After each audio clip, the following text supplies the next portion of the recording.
There is genuine truth in the idea that younger women are often drawn to older men. The life experience, emotional steadiness, clarity of mind, and inner stability that come with age create a real and meaningful advantage. One that younger men simply haven't had the time or the trials to develop yet. But here's where it gets complicated. Having an advantage and knowing how to carry it are two entirely different things. Men in their 40s, 50s, and beyond repeatedly fall into the same patterns when it comes to younger women. And every time those patterns show up, the damage goes deeper than just lost attraction. They lose something harder to rebuild. Respect. And without respect as a foundation, nothing else you bring to the table ever gets a fair look. That's the painful irony at the center of all of this. Older men already possess exactly what younger women find compelling. The problem isn't what they have, it's what they do with it. Or more accurately, what they do against it. The encouraging part is that nothing here requires reinventing yourself. You don't need to pretend to be younger, wealthier, or more culturally current than you are. You simply need to stop undercutting yourself with a handful of specific, very fixable mistakes. The first one is putting her on a pedestal. You encounter an attractive younger woman. She carries herself with confidence. She's beautiful. Maybe she feels a little out of reach and something inside you tightens. You start thinking you cannot afford to get this wrong, that she operates on a level above you. So you shift into a mode of overcompensation. You become excessively accommodating, relentlessly agreeable, careful to the point of being completely harmless. Every conversation gets filtered and sanitized until there's nothing left in it that actually crackles. Here's what you need to understand. Women do not develop deep attraction toward men who worship them.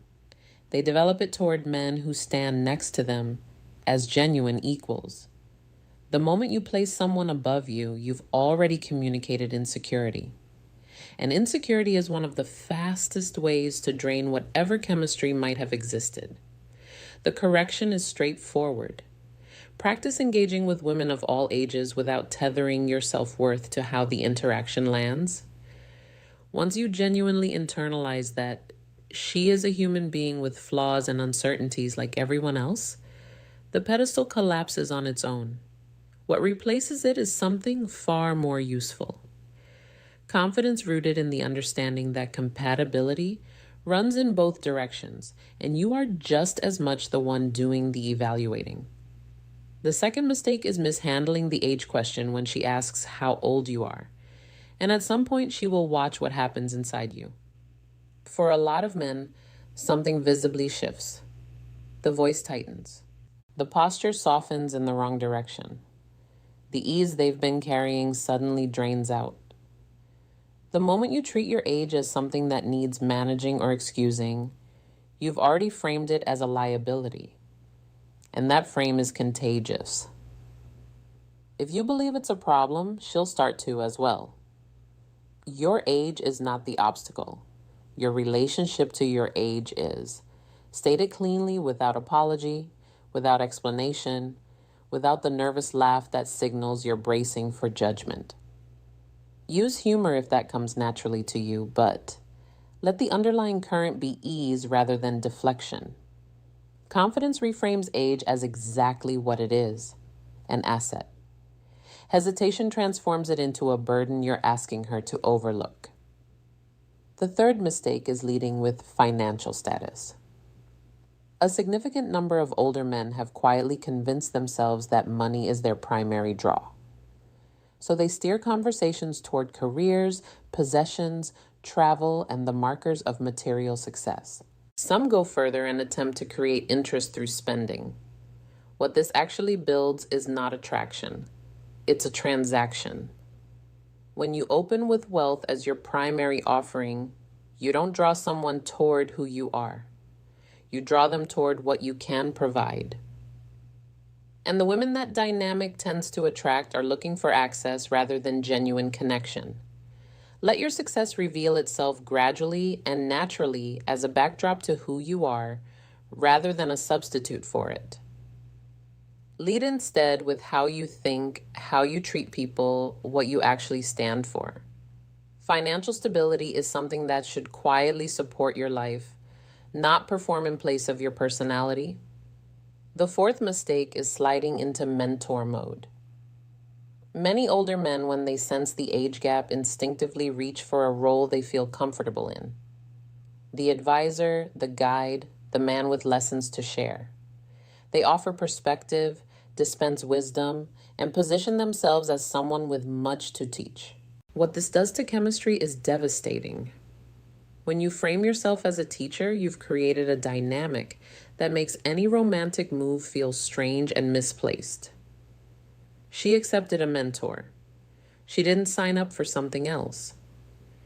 If romantic interest is genuinely there, let that be visible from the beginning. Not aggressively, but through the natural language of attraction, lightness, a little playful tension, genuine flirtation. Wisdom is appealing, but only when it exists alongside polarity, not in place of it. The fifth mistake is trying too hard to appear younger.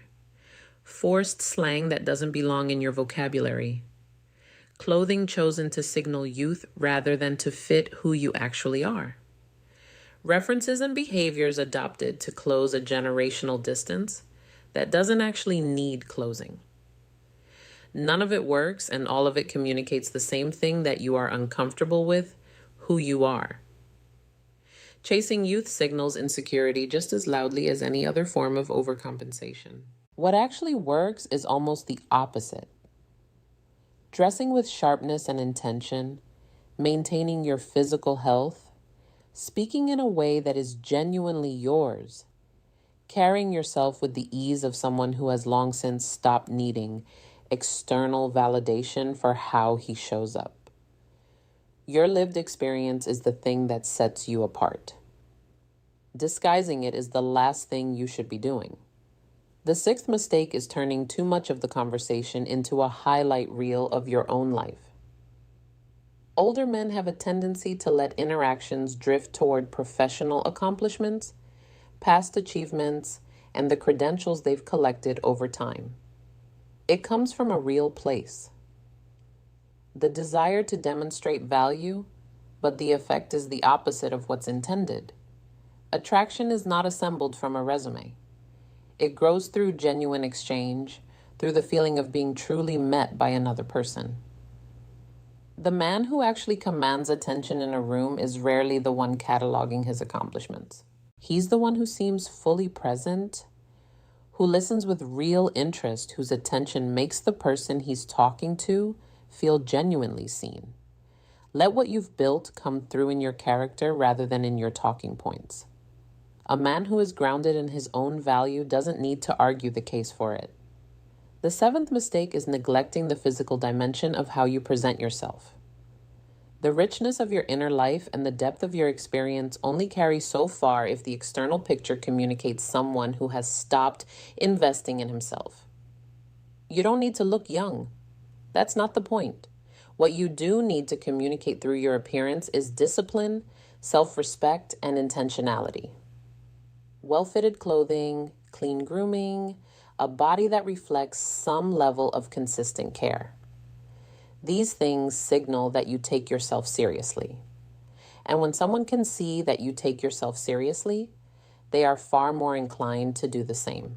At the root of every single one of these mistakes is one central issue: not fully owning who you actually are at this point in your life. Younger women are not holding out for perfection. They are not running a checklist of physical or generational requirements. What draws them when something real draws them is confidence that doesn't perform, authenticity that doesn't apologize, and a grounded sense of masculinity that feels settled rather than still searching for itself. Stop spending energy on excuses. Stop exhausting yourself trying to prove something.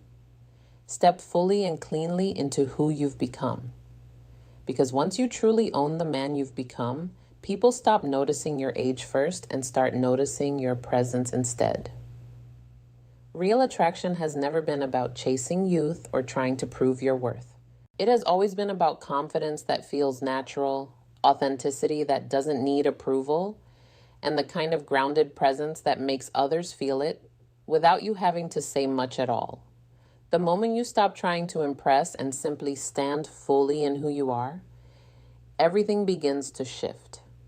And in the end, the men who leave the strongest impression are rarely the ones demanding attention.